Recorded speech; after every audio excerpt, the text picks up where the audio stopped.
ಮಾಡೋದಕ್ಕೆ ಬರ್ತಾರೆ. ಇಲ್ಲಿನ ಏನು ಇಲ್ಲಿನ ಶಾಲೆಯಲ್ಲಿ ಇರ್ತಕ್ಕಂಥ ಒಂದಷ್ಟು ನೌಕರರು ಒಂದಷ್ಟು ಸಿಬ್ಬಂದಿಗಳೇ ಈ ರೀತಿಯಾಗಿ ವರ್ತನೆ ಮಾಡ್ತಿರಬಹುದು. ಎಲ್ಲೋ ಒಂದ್ ಕಡೆ ಇಲ್ಲಿನ ಶಿಕ್ಷಕರು ಕೂಡ ಈ ರೀತಿಯಾದಂತ ಕೆಲಸಕ್ಕೆ ಇಳ್ದಿದ್ರ ಅಂತಾನೆ ಹೇಳ್ಬಹುದು.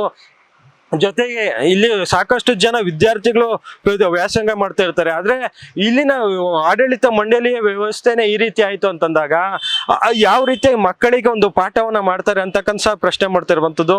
ಮತ್ತೆ ಈ ವಿಚಾರವಾಗಿ ಸದ್ಯ ಬಸವನಗುಡಿ ಪೊಲೀಸ್ ಠಾಣೆ ವ್ಯಾಪ್ತಿಯಲ್ಲಿ 10 ಜನರ ಮೇಲೆ ಅಂದ್ರೆ ಸುಮಾರು 11 ಜನರ ಮೇಲೆ FIR ಕೂಡ ದಾಖಲಾಗಿರುವಂತದ್ದು. ಜೊತೆಗೆ ಈ ಒಂದು ಪ್ರಕರಣವನ್ನು ದಾಖಲಿಸಿಕೊಂಡು ತನಿಖೆಯನ್ನು ಕೈಗೆಟ್ಟು ಎತ್ಕೊಂಡಿರುವಂತದ್ದು. ಏನೇ ಆದ್ರೂ ಸಹ ಶಿಕ್ಷಕರು ಒಂದೊಳ್ಳೆ ಮುಂದಿನ ದಿನಗಳಲ್ಲಿ ವಿದ್ಯಾರ್ಥಿಗಳಿಗೆ ಮಾದರಿಯಾಗಿ ನಿಂತ್ಕೋಬೇಕು. ಅವರೇ ಈ ರೀತಿಯ ಗೂಂಡಾವರ್ತನೆ ಮಾಡ್ತಾ ಹೋದಂತ ಸಂದರ್ಭದಲ್ಲಿ ಮುಂದೆ ಬರ್ತಕ್ಕಂಥ ವಿದ್ಯಾರ್ಥಿಗಳು ಇವರು ಯಾವ ಒಂದು ಪ್ರಾಮಾಣಿಕತೆ ಮಾನವೀಯತೆ ಅನ್ನೋದನ್ನ ಹೇಳ್ಕೊಡ್ತಾರೆ. ಮತ್ತೆ ಒಂದು ಶಿಕ್ಷಣದ ಗುಣಮಟ್ಟ ಎಲ್ಲಿ ಬರ್ತದೆ ಅಂತ.